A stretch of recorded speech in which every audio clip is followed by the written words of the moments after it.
근심으로 하게 하지 말라. 그렇지 않으면 너희에게 유익이 없느니라. 아멘. 예, 우리 서로 사랑의 인사를 합니다.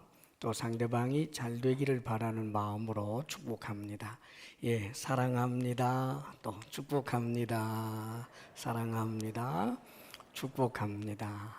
예, 또 오늘도 한번 좀 더 크게 또 사랑을 결단해 보십시다. 사랑합니다. 많이 사랑합니다. 사랑합니다. 많이 사랑합니다. 예. 후회하지 말고 사랑하십시오, 여러분. 오늘 설교 제목은 9절에 있는 말씀, 여러 가지 다른 교훈에 끌리지 말라. 거기에 매력을 느끼고 그 다른 교훈을 마음에 새기거나 따라가지 말라. 다른 교훈. 그렇습니다. 우리가 신앙생활을 하고 있지만 우리의 귀는 열려 있기 때문에 다른 교훈들이 많이 들려옵니다. 율법주의의 교훈도 있고 세속주의, 인본주의 교훈도 있고 다른 종교의 여러 가지 가르침들, 그런 교훈들, 심지어는 이단의 교훈도 있습니다. 이런 여러 가지 다른 교훈에 끌리지 않아야 하는데, 그러나 신앙 현실 속에서는 다른 교훈에 끌려가 버리는 사람들이 얼마든지 있어요. 신앙생활에서 율법주의에 끌려 들어가서 자유와 기쁨의 복음을 누리는 것이 아니라 신앙생활 그 세월이라는 것이 남을 비판하고 정죄하는 데만 급급하여 그렇게 살아나는, 참으로 어둡기 짝이 없는 그런 왜곡된 신앙생활을 하는 사람이 있는가 하면, 오랫동안 신앙생활을 했지만 결국은 이단에 빠져서 믿음에서 아예 탈선해버리게 되는 그런 사람들도 있고, 인본주의적이고 세속주의적인 교훈의 매력을 느껴서 주님을 위한 헌신과 수고의 그 가치를 다 잃어버리고 세상으로 나가버리는 그런 사람들도 얼마든지 있습니다. 그러므로 우리는 신앙생활을 하되 다른 교훈에 끌리지 않도록 우리가 우리를 단속해야 하는 것입니다. 자, 그렇다면 우리가 여러 가지 다른 교훈에 끌리지 않기 위해서 어떻게 해야 할까? 하나님께서는 여기에 대하여 우리에게 어떤 대책을, 또 우리를 스스로 보호할 수 있는 그런 지혜를 우리에게 주실까? 하나님께서 우리에게 주신 복들이 있는데 그 중에 하나는 하나님께서 세운 사도들, 그리고 사도들의 뒤를 이어서 주의 일꾼으로서 일하고 있는 목회자들을 귀하게 여길 것을 성경은 지금 말씀해 줍니다.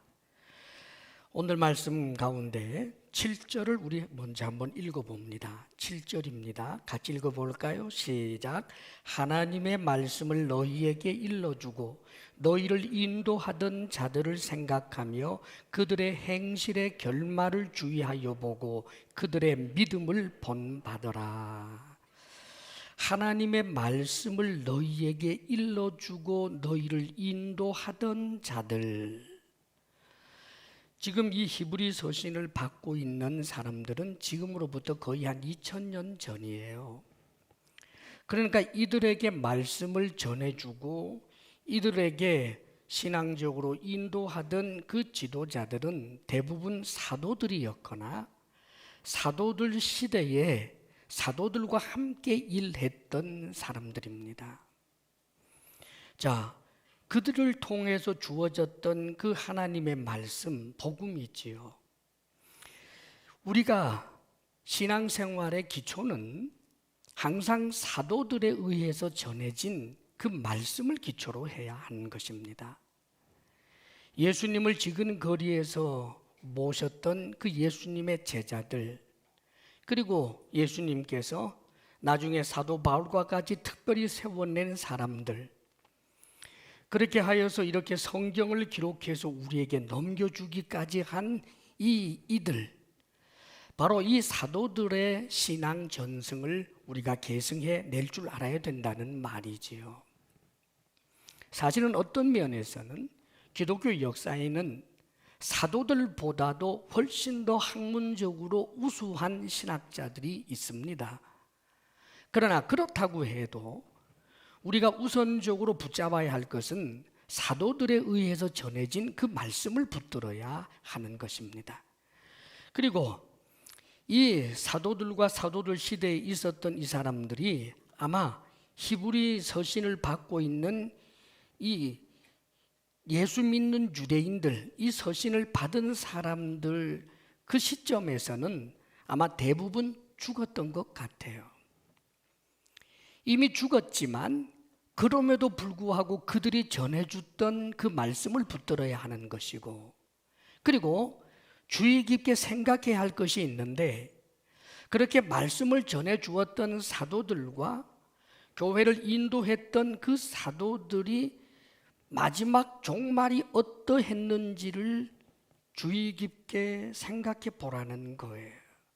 대부분의 사도들이 순교를 했던지, 그렇지 않으면 거의 순교라고 생각될 만큼 힘들고 어려운 삶이 있었지만 끝까지 믿음을 지켜낸 사람들입니다.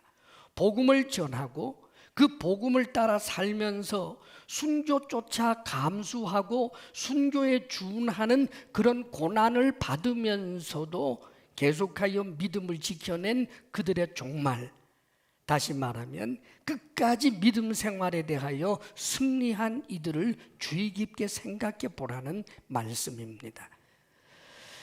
왜 그럴까요? 그들은 그들이 전한 그 하나님의 말씀이 진리라고 하는 것을 분명히 믿었기 때문에 순교에 이르기까지 믿음을 지켜냈던 사람들이기 때문입니다. 오늘 8절 말씀을 보게 되면 예수 그리스도는 어제나 오늘이나 영원토록 동일하시니라, 이 표현이 갑자기 나왔는데, 사도들과 사도들 시대에 함께 했던 그 위대한 믿음의 선배들이 가졌던 그 믿음은 예수 그리스도를 믿는 믿음이었다는 말입니다. 우리가 본받아야 할 것은 무엇인가? 그들이 예수 그리스도를 믿는 그 믿음을 본받는 것입니다. 예수님께서 주셨던 복음의 말씀을 전하고 그 복음의 말씀을 굳게 붙들고 삶을 살아내고 심지어는 순교를 당한다고 할지라도 예수님이 전해주셨던 그 복음의 말씀을 붙드는 그 믿음의 삶을 우리들도 본받아야 된다라고 이야기하고 있는 것입니다. 자, 그러면서 오늘 말씀이 샌드위치 구조처럼 되어 있어서 7절에 이 말씀을 하시고 역시 17절에 가서 다시 이 말씀을 하는데 초점이 조금 달라집니다. 7절은 사도들과 그리고 그 시대에 주의 일을 했다가 이미 죽은 사람들, 그러나 믿음을 끝까지 지켜낸 사람들의 그 결국을 주의하여 보고 믿음을 본받아야 함과 동시에 현재 살아서 이 지금 히브리인들이 있는 그 교회에서 목회 사역을 하고 있는 영적 지도자들, 인도자들을 향해서 어떤 태도를 가져야 할 것인지를 또한 말씀해 주고 있는 것입니다. 왜냐하면 초창기 그 사도들과 오늘날 목회자들은 긴 시간 차이가 있지만 그 사도들의 안수에 의하여 계승되고 계승되어 온 동일한 목회자들이기 때문입니다. 그러면 여기에 대하여 어떻게 해야 할 것인지를 17절은 이렇게 말씀해 주고 있습니다. 17절 우리 같이 한번 읽어봐요. 시작. 너희를 인도하는 자들에게 순종하고 복종하라. 그들은 너희 영혼을 위하여 경성하기를 자신들이 청산할 자인 것 같이 하느니라. 그들로 하여금 즐거움으로 이것을 하게 하고 근심으로 하게 하지 말라. 그렇지 않으면 너희에게 유익이 없느니라. 사도들의 신앙을 계승하고 그 믿음을 본받을 뿐만 아니라 사도들의 뒤를 이어서 현재 목회하고 있는 영적 지도자들, 목회자들에게 순종하고 복종하라. 여기서 순종하라라고 하는 이 말씀은 원어적 의미가 설득당하라라는 뜻입니다. 자, 설득당해야 순종합니다. 무엇에 설득당하는가? 이 목회자들이 전하는 하나님의 말씀, 그 하나님의 말씀, 기록된 이 성경 말씀을 근거로 한 명백한 하나님의 말씀이라고 할 때는 수많은 논리들이 있지만 그 논리들을 내려놓고 설득을 당하는 마음가짐을 가지라는 뜻입니다. 그게 순종할 수 있는 길인 거예요. 목사가 미친 소리 하는데 그거 순종하라는 이야기가 아닙니다, 여러분. 하나님의 말씀이 그러하다 할 때 순종하는, 다시 말하면 설득당하는 것입니다. 가령 더욱더 하나님 앞에 나와서 헌신하고 충성하셔야 합니다 라고 주의 말씀을 가지고 권면하게 될 때 현재 내 삶은 너무나 바쁘고 너무너무 치열하고 어렵기 때문에 지금보다 더 헌신하고 수고하기가 힘들어 보이지만, 그러나 주를 위하여 목숨을 다해 헌신하라라고 하는 주의 말씀이 있다는 것을 안다면 힘듦에도 불구하고 내 논리를 내려놓고 내 입장과 처지를 내려놓고 근본적으로 제가 주의 말씀을 따라 목회자가 권하는 대로 혹은 설교하시는 대로 제가 설득당하겠습니다, 제가 순종하겠습니다 라고 하는 마음의 자세를 가져야 된다는 거예요. 그리고 여기 복종하라는 말씀은 원어적 의미가 아예 항복하라는 뜻이에요. 항복이란 뭘까? 그 앞에서 꼼짝 못하고 자기 자신을 낮추는 게 말하자면 항복이에요. 이 말은 목회자를 향하여 기본적으로 성도가 가져야 할 태도는 목회자라고 하는 그 신분을 귀하게 여기고 가치 있게 여겨야 된다는 뜻입니다. 사실 이 세상은 목회자라고 하는 그 신분을 가치 있게 여기지 않습니다. 오히려 이 시대는 그게 더 험해져서 목회자 혹은 목사라고 하면 예수 이름 팔아서 자기 배나 채우는 사기꾼이나 혹은 위선자들이라고 생각합니다. 정말 알밤 하나의 가치도 없는 존재가 세상에서 목회자라고 하는 이들의 그룹입니다. 그러나 사랑하는 여러분, 여러분들은 아닙니다. 여러분들은 성도이기 때문입니다. 크리스찬들은 목회자가 그 목회자라고 하는 그 신분이 대단히 소중하게 느껴지고 가치 있게 느껴져야 하는 것입니다. 만일 이 자리에 대통령이 있다면, 만일 이 자리에 재벌 총수가 있다면 우리 한번 생각해 보십시다. 대통령이라고 하는 그 직, 대단한 직입니다. 그의 결정 하나에 따라서 대한민국 국민 전체가 삶의 질이 달라질 수 있는 얼마나 중요한 역할을 하고 있는지 모릅니다. 그러므로 대통령이라고 하는 그 자리, 그 직분은 존귀하고 또 존귀하고 소중한 것임에 틀림이 없습니다. 재벌 총수가 되었다라고 하십시다. 그 총수로 인해서 그로 말미암아, 그가 결정하는 것으로 말미암아 수많은 그 사원들이 이 땅의 필요를 공급받는 데 있어서 얼마나 큰 영향을 끼치게 되는지 모릅니다. 그런 면에서 참으로 견실한 그런 기업을 이끌 수 있는 좋은 총수라고 하는 그 위치나 그 자리는 대단히 소중하다라고 해서 틀린 말이 아닐 것입니다. 그러나 여러분, 대통령이지만 그가 크리스찬이라면, 자신이 대통령이지만 그래도 크리스찬이라면 삼각교회에서 지극히 별 볼 일 없어 보이는 작은 목회자라 할지라도 그 목회자라고 하는 신분을 오히려 크리스찬 대통령 입장에서는 목회자라고 하는 그 신분을 자신이 가진 신분보다 더 귀하고 가치 있는 것처럼 여겨주어야 된다는 뜻입니다. 왜 그럴까요? 오늘 성경은 이렇게 말합니다. 그들은 너희 영혼을 위하여 경성하기를 자신들이 청산할 자인 것 같이 하느니라. 영혼을 위하여 하나님이 그 직분을 주신 것이기 때문입니다.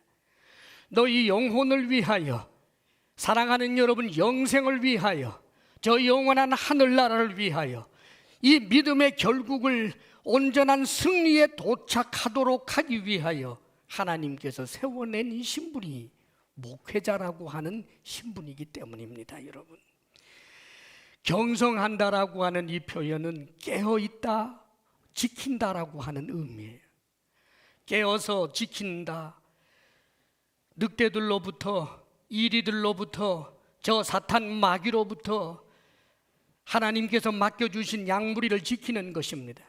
여기서 지킨다라고 하는 것은 단순히 보호만 하는 것을 말하는 것이 아니라 배고프면 먹을 것을 주고 목마르면 마실 것을 줄 수 있도록 푸른 초장, 잔잔한 물가로 인도하는 그 목회적 모든 활동을 일컬어서 여기 경성한다라고 표현한 것입니다.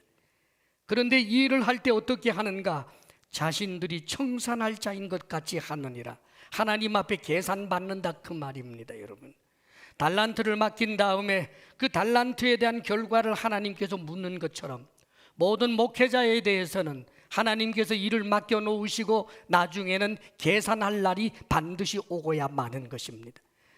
사랑하는 여러분, 그것이 바로 목회이기 때문에 이 목회라고 하는 그 신분을 크리스찬들만큼은 가치 있게 여기고 소중하게 여겨줄 줄 아는 마음이 있어야 된다는 말이지요. 사실 강해 설교를 하고 있지만 목회자에게 뭐 순종하라 복종하라 이런 말씀이 나오면 저도 당혹스럽습니다. 이런 말 하기가 참 민망하고 힘들어요. 그러나 하나님 말씀이기 때문에 이 말씀을 전하는 것입니다. 사실 순종하고 복종하려면 순종할 만큼 영적 능력이 탁월하든지 지혜나 지식이 너무나 대단하든지 그의 인격이나 삶이 너무너무 고매해서 그 앞에 서면 저절로 순종할 수밖에 없고 저절로 복종할 수밖에 없게 된다면 얼마나 좋겠습니까마는, 죄송하게도 여러분 앞에 있는 이 목회자는 여러분들 앞에 존경을 받을 만한, 순종하고 복종할 만한 그런 내적 자원이 너무나 부족한 팔삭둥이와 같은 연약한 자이기에 여러분들이 저를 보아서, 제 얼굴을 보아서 순종하거나 복종할 수는 없을 것입니다. 그러나 사랑하는 여러분, 여러분의 목사 최정도를 하나님께서 사용하여 주셔서 주사랑교회를 세우시고 지금까지 목회하도록 한 것은 우리 주 예수 그리스도께서 참으로 사랑받을 자격이 없는 최정도를 사랑하여 세우셨다라고 하는 이 사실만큼은 틀림없습니다. 그러므로 목회자인 제 얼굴을 보거나 교역자들의 얼굴을 보아서 순종하고 복종하는 것이 아니라 그를 목회자로 세우신 우리 주님 얼굴을 보아서 순종하고 복종하는 것입니다.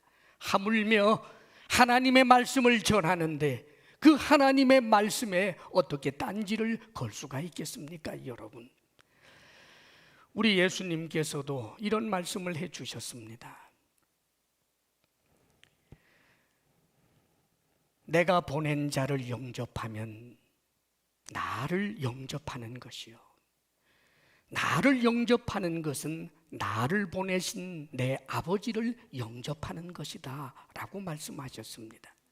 그러면서 지극히 미천한 소자를 세우시면서, 지극히 미천한 작은 자 소자라고 할지라도 이 사람이 예수님의 제자라고 하는 이름 때문에, 그 이유 때문에 냉수 한 그릇이라도 대접한다면 결코 그 상을 잃지 않을 것이다라고 말씀하셨습니다. 사랑하는 여러분, 저는 노력할 것입니다. 여러분들이 내가 전하는 하나님의 말씀이 여러분 귀에 들리지 않고 순종하지 않고 복종하지 않을 만한 그런 걸림돌이 없도록 하기 위해서 참으로 부족하지만 저는 저 나름대로 노력할 것입니다.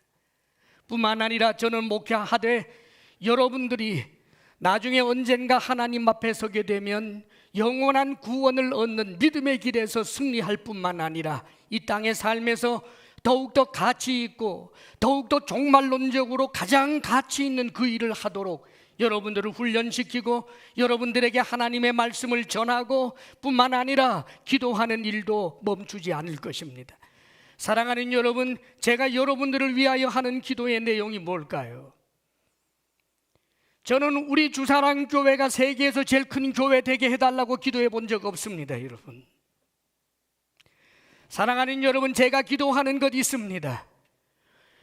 우리 주사랑교회 성도들 가운데 단 한 사람도 믿음에서부터 떨어지지 않고 끝까지 믿음을 견고하게 지키는 믿음의 사람들 되게 해 주옵소서. 끝까지 좁은 길을 가는 사람 되게 해달라고 기도합니다. 저는 여러분을 위하여 기도합니다. 물질이 이들에게 주인이 되지 아니하도록 하나님 앞에 드림이 즐겁고 이웃에게 나누고 베푸는 것이 행복한 사람, 물질의 청지기가 되게 해달라고 기도합니다. 복음을 전하는 사명, 주님을 위하여 죽기까지 충성하고 봉사하는 것이 가장 가치 있는 일로 알고 그렇게 달려가는 우리 주사랑교회, 전도하는 교회가 되게 해달라고 저는 기도하고 있습니다. 사랑하는 여러분, 이것이 제 소원이고 하나님께서 저를 통하여 여러분들에게 하시고자 하시는 일인 것으로 저는 확신합니다. 그러므로 참으로 부족함이 있어 보여도 주의 종을 사랑하고 아껴주고 주의 종의 하는 목회의 모든 영역에서 돕는 자가 되고자 하는 마음을 가지도록 하십시오. 그리할 때 유익이 있기 때문입니다. 사랑하는 여러분, 하나님의 말씀을 전했지만 설득하지 않고 아무리 훈련시켜도 설득되지 않고 아무리 주의 말씀을 전해도 네가 뭔데 하는 태도로 불복종한다면 목회자는 근심할 수밖에 없고 그것이 그에게는 유익이 되지 않는 법입니다. 목회 영역에서 언제나 목회를 소중하게 여기고 주의 종을 주의 종으로 알아 목회를 돕고자 하는 그들이 신앙의 길에서 견고하게 되고 다른 교훈에 휩쓸리지 않게 된다는 것을 저는 무수히 보아왔습니다. 그리고 감사한 것은 제가 목회를 하면서 근심으로 하는 일은 지극히 드물고 기쁨과 감사로 하고 있습니다.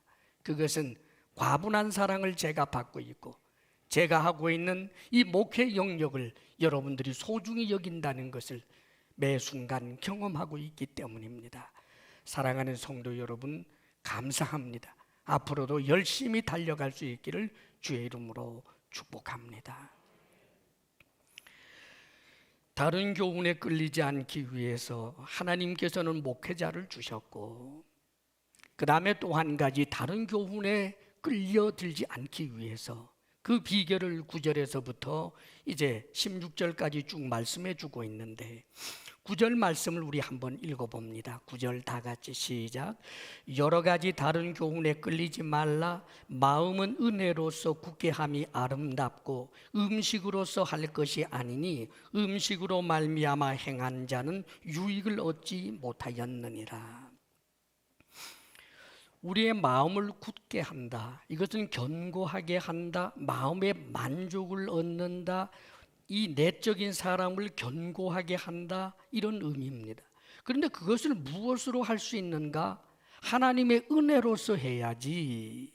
하나님의 은혜로서 내 믿음의 심지를 견고하게 해야지 음식으로 해서는 안 된다라고 이야기합니다.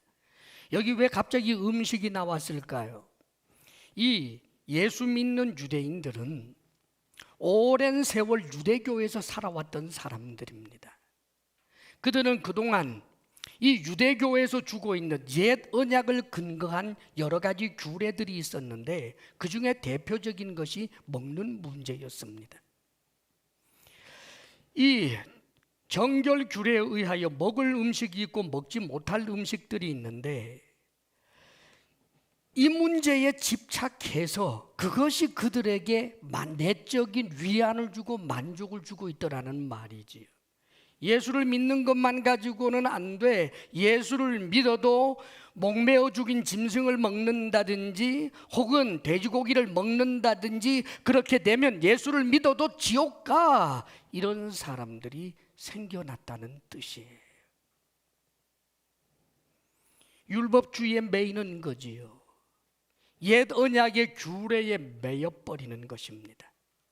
그러면 자신이 구원받는 것은 자신의 노력, 세밀하게 여러 가지 상황 속에서 해야 할 일, 하지 않아야 할 일들을 잘 점검해내고 거기에 확실하게 할 때에만 구원을 얻는다라고 생각하는 이것은 하나님의 은혜에 대한 가난한 마음은 실종해버리고 마는 것입니다, 여러분. 그래서 율법주의 신앙은 무서워요. 비판만 남고 정죄만 남는 법입니다. 10절 말씀을 보게 되면 우리에게 제단이 있다고 그래요. 우리에게, 예수 믿는 사람들에게도 제단이 있대요. 사실 예수를 믿는 사람들에게 있어서 예루살렘 제단은 없는데 말입니다. 더 이상 예루살렘 제단에 가서 제사 드리는 일이 없는데 놀랍게도 우리에게 제단이 있다고 말해요. 이 제단이 뭘까? 예수님이 속죄 제물이 되셔서 당신 자신을 하나님 앞에 속죄 제물로 바친 예수 그리스도 십자가 구속의 사건, 예수 그리스도 십자가 구속의 은혜의 제단, 이것을 두고 하는 이야기입니다. 그래서 10절의 말씀에 우리에게 제단이 있는데 장막에서 섬기는 자들은 그 제단에서 먹을 권한이 없나니, 장막에서 섬긴다라고 하는 것은 광야 교회에서 그 성막을 두고 하는 말이에요. 혹은 예루살렘에서 볼 때는 예루살렘 성전을 두고 하는 말입니다. 그 성전에서 혹은 그 성막에서 일하는 사람은 먹을 권한이 없다. 다시 말하면 옛 언약의 규례에 매여 살고 있는 사람들에게는 예수 그리스도 십자가 구속의 사건을 통하여 흘러나오는 그 은혜를 먹을 권한이 없다, 이렇게 이야기하고 있는 것입니다. 사랑하는 여러분, 잊지 말아야 합니다. 예수 그리스도 십자가 구속의 은혜라고 하는 이 제단, 이것 이외에는 다른 것이 없습니다. 우리를 구원하고 우리로 하여금 만족하게 하고 우리의 내적인 사람을 견고하게 하는 것은 오직 하나, 예수 그리스도 십자가 구속의 사건이라고 하는 제단 이외에는 없는 것입니다. 이제 사도는 이 이야기를 더욱더 설득해내기 위하여 구약의 예표 하나를 내세우고 있습니다. 11절, 12절을 통하여 예수님과 비교해서 말씀하고 있는데 이렇게 이야기하고 있지요. 이는 죄를 위한 짐승의 피는 대제사장이 가지고 성소에 들어가고 그 육체는 영문 밖에서 불사름이라. 대속죄일이 되면 특별한 방식으로 하나님 앞에 속죄 제물을 올려드립니다. 일반적인 번제나 속죄의 제사들은 제단에서 이제 이 짐승을 잡고 피를 흘려서 제단 주변에 뿌리고 그리고는 번제하면서 그 가운데서 어떤 것은 불로 태우지 않고 어떤 부분들은 함께 제사장과 하나님 앞에 제물을 바치는 자들이 먹도록 되어 있습니다. 그런데 구약에도 결코 먹을 수 없는 것이 있어요. 대속죄일에 하나님 앞에 드리지는 이 속죄 제물은 대제사장이 그 제물의 피를 가지고 지성소에 들어가서 뿌리고, 그리고는 이 짐승의 그 몸은 진 바깥으로 나가서 불살라 버립니다. 하나도 먹을 수 없다는 말이에요. 이것은 무엇을 예표해 주고 있는 것입니까? 옛 언약, 옛 규례 속에서는 결코 먹을 수 없는 사건이 앞으로 있을 것이다 라고 하는 것을 예표해 준 것입니다. 그게 뭘까? 예수님 십자가 사건이기 때문에 12절에 이렇게 말씀해 줍니다. 그러므로 예수도 자기 피로써 백성을 거룩하게 하려고 성문 밖에서 고난을 받으셨느니라. 우리 예수님께서 성문 밖에서 고난을 받으셨습니다. 성 안에서 정죄를 받으시고 죽는 일은 골고다 언덕에서 저 성문 밖에서 고난을 받으시고 십자가에 못 박혀 죽으셨습니다. 왜 그렇게 하셨을까요? 자기 피로써 당신 백성을 거룩하게 하기 위하여서인 것입니다. 사랑하는 여러분, 거룩하게 된다는 의미가 뭘까요? 거룩하신 하나님과 더불어 하나님의 가족이 되어서 하나님의 아들이 되고 딸이 되어서 하나님과 함께 먹을 수 있게 되는 것을 말하는 것입니다. 옛 규례로는 먹을 수 없지만 새 언약 예수 그리스도 십자가 구속의 은혜 속에서는 하나님과 더불어 함께 식탁 공동체에 참여할 수 있게 되는 이 엄청난 은혜가 오직 한 분 예수 그리스도를 통해서만 주어졌다고 가르쳐주고 있는 것입니다. 그러므로 사랑하는 여러분, 예수님이 믿어지십니까? 예수님이 십자가에 못 박혀 죽으신 것이 내 죄 때문이라는 사실이 믿어집니까? 예수님을 믿으면 내가 하나님의 자녀가 된다는 사실이 믿어집니까? 가장 큰 은혜입니다. 가장 큰 은혜입니다.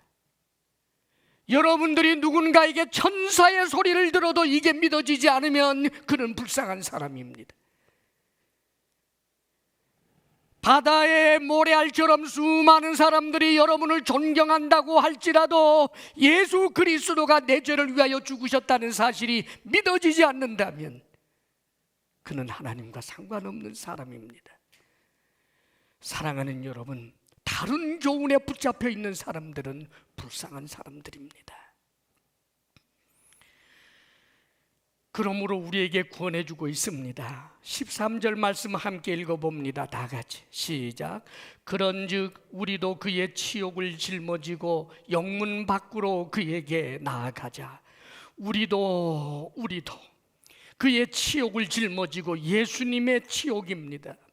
예수님의 모든 고난입니다. 모욕입니다. 조롱당하심입니다. 이 모든 것을 짊어지고 어디로 나아가자고요? 영문 밖으로, 저 성문 밖으로, 저 골고다 언덕으로, 골고다 언덕의 그 십자가 아래로, 예수님에게로, 십자가에 못 박히신 예수님에게로 나아가자. 사랑하는 여러분, 우리 주님께서 영문 밖으로 나아가자 계신 곳, 그 골고다 십자가 자리로 우리가 나아가자라고 하는 여기에는 중요한 의미가 있습니다. 영문 밖으로 나아가야 합니다. 율법주의 밖으로 나아가야 합니다. 세속주의 밖으로 나아가야 합니다. 그리하여 주님께로 나아가야 합니다. 십자가 지신 우리 주님께로 나아가야 합니다. 그러기 위해서는 필연적으로 짊어져야 할 것이 있는데 그것은 치욕입니다. 여러분, 이 히브리 서신을 받고 있는 예수 믿는 유대인들의 삶의 자리, 그들은 유대 사회에서 살고 있었습니다. 유대 사회는 유대 종교가 유일합니다. 그 유대 사회에서 이들이 치욕을 당하지 않으려면 성전 제사에 함께 참여하는 것입니다. 또 소를 잡고 양을 잡을 때 함께 하는 것입니다. 저 유대 사회 다른 유대인들과 서로 소통하며 치욕을 당하지 않고 잘 살려면 저들의 정결법을 따라서 저들이 먹지 않는 것 함께 먹지 않고 저들이 먹는 것만 함께 먹는 것입니다. 그리하면 치욕을 당할 일이 없습니다. 그런데 사랑하는 여러분, 유대 사회에서 예수님을 정말 믿으려면 치욕을 당할 수밖에 없기 때문에 치욕을 짊어지고 나아가자라고 이야기합니다. 그렇다면 우리가 살고 있는 세상은 어떨까요? 우리가 사는 세상은 유대 사회가 아닙니다. 우리가 사는 이 세상은 불신 세상입니다. 세속주의 세상입니다. 종교다원주의 세상입니다. 여러 가지 교훈들이 난무하고 있는 그런 이 세상 한복판에서 우리는 삽니다. 사랑하는 여러분, 예수 믿는다라고 하는 이 믿음을 우리가 믿고 있는 바 사도들로 인하여 전해진 그 신앙적 내용을 이 세상 사람들이 공감해주고 칭찬해주고 기뻐해 줄까요? 착하게 살아라 박수 갈채 보냅니다. 빛으로 살아라 좋은 이야기라고 합니다. 원수를 사랑하라 아름다운 이야기라고 박수를 칩니다. 그러나 예수를 믿지 않으면 지옥에 간다 그러면 이들은 이를 갑니다. 사랑하는 여러분, 진화론을 이야기하고 있는 세상 한복판에서 하나님이 천지를 창조했다라고 주장하면 그는 외톨이가 될 수밖에 없습니다. 수치를 당해야 합니다. 사랑하는 여러분, 이 세상 사람들이 절할 때 함께 절해주고, 이 세상 사람들이 우리 공동체를 위해서, 우리 회사를 위해서, 우리 모임을 위해서 주일날 교회 가지 말고 함께 하자라고 하면 거기에 따라주면 수치다랑할 일이 없습니다. 그러나 그래서는 안 됩니다, 여러분. 그 이유를 성경은 14절에 이렇게 밝혀주고 있습니다. 14절 말씀 다 함께 읽습니다. 시작. 우리가 여기에는 영구한 도성이 없으므로 장차 올 것을 찾나니. 여기에는, 이 세상에는, 우리가 살고 있는 이 세상에는, 저 예수 믿는 유대인들로 말하자면 저 예루살렘에는, 유대교 안에는 영구한 도성이 없다라고 말합니다. 사랑하는 여러분, 기억하십시오. 이 세상은 영원하지 않습니다. 영구한 도성이 없습니다. 어느 국가도 영원하지 않고 어떤 이데올로기도 영원하지 않습니다, 여러분. 그러나 우리에게 장차 올 영구한 도성이 있습니다. 새 하늘과 새 땅이요 새 예루살렘입니다. 하나님께서 마련해 주시는 거처 말입니다. 예수님이 재림하시게 되는 그날, 그것은 우리 눈에 보이는 현실, 우리가 손으로 만질 수 있는 현실이 될 것입니다. 사랑하는 여러분, 잊지 마십시오. 이 세상에서 하는 교훈에 여러분들이 잘못 귀를 빼앗기면 안 된다는 말입니다. 이 세상은 심지어 교회를 향하여, 성도를 향하여, 혹은 목회자를 향하여 자신들이 성경을 가르치려고 합니다. 흔히 듣는 말 가운데 한 가지 있습니다. 예수님은 원수를 사랑하라 하셨고, 그리고 예수님은 죄인들의 친구가 되셨다라고 하는데, 그런데 예수 믿는 사람들은 천국 지옥 이야기하는 것 보면 저 예수장이들은 정말 예수님의 교훈을 알지 못하는 자들이라고, 우리보다 성경을 더 잘 아는 것처럼 이야기합니다. 사랑하는 여러분, 성경이 그렇게 가르치고 있습니까? 예수 그리스도 십자가 구속, 그것은 우리에게 있어서 가장 중요한 것이요, 이 세상은 언젠가 없어지게 되고 하나님께서 이 땅에 다시 예수 그리스도를 통하여 오시게 된다라고 하는 이 믿음은 우리가 어떤 경우에도 지켜야 할 가장 중요한 교훈이라는 사실을 잊지 마시기를 바랍니다. 종교다원주의 세상에서 다른 종교를 인정하라, 하나님만 계시는 것이 아니라 다른 신이 있다는 것을 인정하라라고 이야기를 합니다. 편협하지 말아라, 독선에 빠지지 말아라, 그렇게 이야기합니다. 우리는 독선에 빠질 필요가 없습니다. 편협해질 필요도 없습니다. 다만 하나님의 말씀을 믿을 뿐입니다. 믿지 아니하는 이들은 믿는 우리를 보고 독선에 빠졌다 하고, 믿지 아니하는 이들은 우리를 보고 편협하다고 말하지만, 내가 성경 말씀을 믿기 때문에 나를 독선에 빠진 자라고 한다면 독선에 빠집시다. 내가 예수를 믿고 하나님의 말씀을 믿는 것 때문에 편협한 자라고 말한다면 차라리 편협한 자로 그 수치를 온팡 뒤집어 씁시다. 사랑하는 여러분, 여러분이 가지고 있는 최고의 보물은 예수 그리스도 십자가 구속의 은혜라는 사실 잊지 마시기를 주의 이름으로 축복합니다. 그리하여 계속하여 하나님을 향해 찬미의 제사를 드리고 선을 행하는 일과 서로 나누어 주는 일을 힘쓰면서 신앙생활을 즐겁게 할 수 있기를 주의 이름으로 축복합니다. 기도하겠습니다. 하나님 아버지, 크신 은혜를 주셨는데 은혜를 은혜로 알지 못해서 우리의 마음의 헛헛함을 달래기 위하여 다른 교훈에 귀 기울이는 어리석은 사람 되지 않게 하여 주시옵소서. 하나님께서 성도를 견고하게 세우기 위하여 선물로 주신 목회자를 아버지여 주님 때문에 귀하게 여기고 그 목회적 활동을 도울 줄 아는 하나님의 사람들 다 되게 하여 주옵소서. 그리하여 믿음의 길을 끝까지 달려가 승리할 수 있는 우리 모든 성도 되게 하옵소서. 예수님 이름으로 기도합니다. 아멘.